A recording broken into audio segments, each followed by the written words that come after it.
하나님께서 이 주의 이 참 종들을 세워가지고 그냥 믿음으로 세워서 온전하게 해서 장성한 믿음으로 성장하게 하는 것은 이제 어린아이가 되지 않고 사람에게 속임당하지 않고 간사한 유혹에 빠지지 않고 사단에 미혹당하지 않고 그들이 미혹하는 온갖 교훈의 풍조에 밀려서 요동하지 않도록 하기 위해서 굳건한 견고한 반 속에 믿음으로 딱 세우기 위해서 하나님께서 그렇게 허락하셨다는 거죠. 그리스도의 장성한 분량으로 성장하는 그 이유예요. 사단에게 속지 않기 위해서. 어린아이는요, 사단의 미혹에 쉽게 넘어갑니다. 그냥 달콤한 말이 휩쓸리고요. 영적 분별력도 없고요. 작은 일에도 막 쉽게 요동을 해요. 눈에 보이는 것만 믿고 믿음의 말씀을 굳게 붙들지 못해요. 애기들 보세요. 애기들이요. 처음에 낯가림 해도요. 그냥 애기들이 관심 갖고 하는 것들을 갖다 딱 보여주면서 달콤한 말로 막 상냥하게 걔한테 좋은 모습을 해서 이거 줄게 이리 와봐 하면서 계속 해보세요. 따라가지. 영적인 아이들도 똑같아요. 사단은요. 우리의 단점과 약점 모든 걸 너무나 잘 알고요. 어떤 것으로 유혹하는지 기가 막히게 잘 알아요. 사단은. 그래서 마음이 흔들흔들 그냥 바다 물결처럼 그냥 흔들흔들 요동을 하는 거예요. 그런데 하나님께서 시편에 요동하지 않는 방법을 알려주시는데요. 너희 짐을 여호와께 맡겨라요. 그러면 의인의 마음을 요동치 않도록 영원히 요동치 않도록 하나님이 붙잡아 주시겠다고 말씀하세요. 그러니까 맡겨야 돼요. 근데 못 맡겨요. 애기들은 믿음이 없어서 못 맡긴단 말이에요. 내 안에 주님이 계신 것도 안 보여요. 밖에 주님이 나타나야 보여요. 그래서 온갖 교훈의 풍조에 이게 휩쓸려가지고 미혹을 당하는데요. 바울이 그 앞절에서 믿는 것과 아는 일이 하나가 되는 것, 이것에 반대되는 모든 교훈이 온갖 교훈의 풍조를 의미하고 있어요. 이것은 비진리예요. 주님으로부터 오지 않은 모든 것들, 온갖 교훈의 풍조. 이런 것에 어린 영혼들은 휩쓸리고 늘 마음이 한결같지 못하고, 그래서 오직 믿음으로 구하고 의심하지 말라. 의심하는 자는 마치 바람에 밀려 요동하는 바다 물결 같으니, 이런 자들은, 의심하는 사람들은 그것을 받을, 하나님이 네가 구한 것은 받을 생각도 말아라. 두 마음을 품었기 때문에 받을 생각을 말하라고 말씀을 하시는 거예요. 그리고 마음이 요동하지 않아야 돼요. 한결같은 심지가 굳은 그런 마음으로 주님을 바라다 봐야 그 말씀의 실제들을 우리가 경험할 수 있는 것이죠. 바울은 거짓 교사들의 사기와 교활함에 빠지지 않기 위해서는 그리스도의 장성한 분량까지 성장하라고 권면을 하고 있는데요. 믿음이 성장하면 영분별을 잘하게 되기 때문에 사단이 미혹하는 걸 뻔히 보고 알기 때문에 쏘가 넘어가지 않게 됩니다. 당시에 초대교회 때 역사했던 사단은 이 시대 교회 안에서도 동일하게 믿음이 없는, 믿음의 실제가 없는 어린 영혼들을 유혹하고 진리를 왜곡시키고 광명의 천사로 미혹을 한다는 사실이죠. 그래서 주님께서 마지막 때 특히 사람의 미혹을 조심하라고 경계를 하고 있어요. 사람의 겉모습 보면 안 돼요. 친절하고 막 달콤하게 막 그렇게 다가오고 유혹할 때 그 사람은요, 거짓이 더 많은 사람이에요.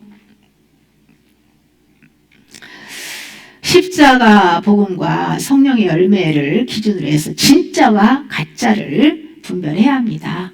그리스도의 반석 위에서 십자가 복음을 견고하게 세우고 실제적인 믿음 생활을 하면 사단이 사람을 통해서 어떤 방법으로 유혹을 해도 우리가 분별하기 때문에 넘어가지 않게 되는 것이죠. 15절 오직 사랑 안에서 참된 것을 하여 범사에 그에게까지 자랄지라. 그는 머리니 곧 그리스도라. 아멘. 말씀을 우리가 믿고 순종을 해야만 영혼이 자라거든요. 그냥 믿기만 하고 순종 안 하면 자라지 않습니다. 순종을 해야 자라는 것이에요. 자란다는 그 증거가 많이 다양한 모습을 통해서 우리가 알 수 있겠지만은 그래도 성결하고 또 하나님과 이웃과 화평에서 나타나는 그 성령의 열매들을 통해서 이 사람의 믿음이 정상적으로 자라고 있구나, 이것을 우리가 알 수 있는 것이에요. 목사는 말씀과 성령의 은사들을 가지고 망가지고 찢어지고 상한 몸을 이렇게 치유시키고 회복시켜서 또 다양하게 말씀으로 믿음이 자랄 수 있도록 훈련시켜 가지고요, 성도들을 온전하게 세워야 합니다. 그래서 성도들이 믿음이 자라도록 세워야 되는데 영적인 성장에 초점을 맞춰야 돼요. 그냥 외적인 교회를 크게 세우고 뭔가 외적으로 뭔가 그럴듯하게 일하는 거 그쪽에다 세우면요, 이미 쏟는 거예요. 마귀하게. 내 내면에 영혼의 성장에 초점을 맞추고 성장에 집중하고 그리고 훈련을 시켜야 됩니다.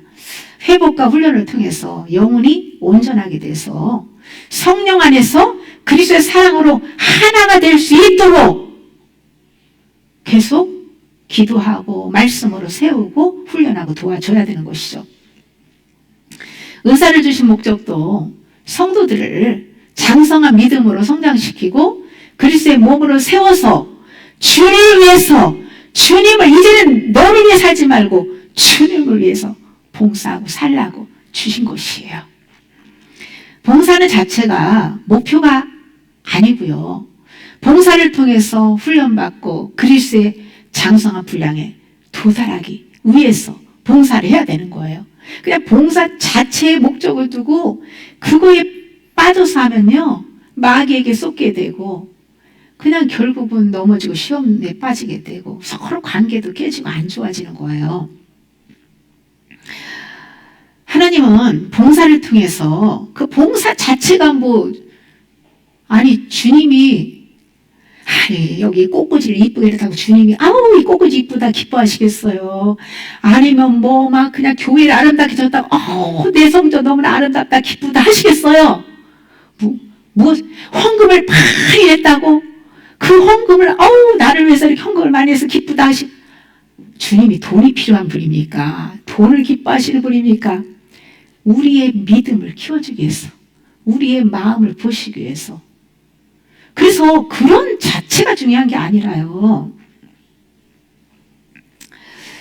주님은 우리가 변화되기를 원하시는 거예요. 봉사를 통해서 내 마음 중심이 똑바르고 주님 사랑하고 주님을 기쁘시게 하기 위해서, 우리가 전부 회개시키기 위해서, 그리스도 형상으로 빚으시기 위해서, 그래서 봉사가 필요한 거지. 그 자체의 의미는 없어요. 그러니까 알맹이 없는 껍데기 신앙생활하면은 완전히 미혹당해가지고 헛신앙 생활합니다. 헛신앙 생활. 이를 통해서 주님 우리를 변화되기를 원하시는데요. 그래서 주님께 무엇을 하든지 우리가 주님께, 내 안에 주님 계시잖아요. 네? 주님께 먼저 물어야 돼요.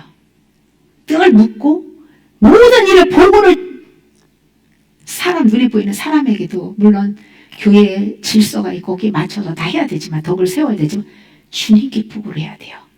다 주님께 묻고 보고하고 내 마음을 주님께 즉각 아뢰야 돼요. 그렇게 안 하면 마귀의 참소를 당하고 넘어질 수 있어요. 죄 짓고 넘어져도 바로 즉시 보고하고 내 죄를 인정하고. 그래서 내 자의로 만약에 주님께 보고하지 않고 주님께 묻지 않고 내 마음대로 내 자의로 모든 일을 한다 라고 하면 주님을, 내 안에 계신 주님을 무시하는 거예요. 우리는 주님 너무 무시하고 살았죠? 이제부터는 무시하지 맙시다. 우리가 늘 구원의 복음을 선포하고요. 일관된 우리의 목표는요, 그리스도를 닮는 거예요. 예수 그리스도의 형상으로 빚어지기 위해서 늘 내 안에서 성령님이 일할 수 있도록, 나타날 수 있도록 동력해야 돼요. 그리스도가 교회의 머리입니다. 나의 머리가 주님이십니다. 교회는 머리의 통치를 받고 지시를 받고 움직여야만 건강하게 영혼이 사단으로부터 안전하게 보호를 받으며 자랄 수가 있는 것이에요. 성도 각자가 머리 대신 그리스도에 붙어 있어야만 하나의 몸이 될 수 있어요. 전부 다 그리스도에 붙어 있어야 우리가 하나가 될 수 있는 것이에요. 그래서 몸이 이렇게 떨어져 있는 지체들도 있잖아요. 그렇더라도 몸은 떨어져 있어도 정말 그 마음만큼은, 의식만큼은 한 그 교회에 소속돼서 그 지체라는 것을 알고 교회 공동체를 위해서 기도하고 연합을 이루어가야 됩니다.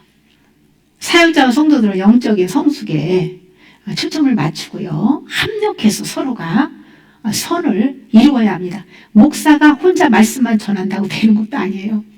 성도들이 열심히 봉사만 한다고 되는 것도 아니에요.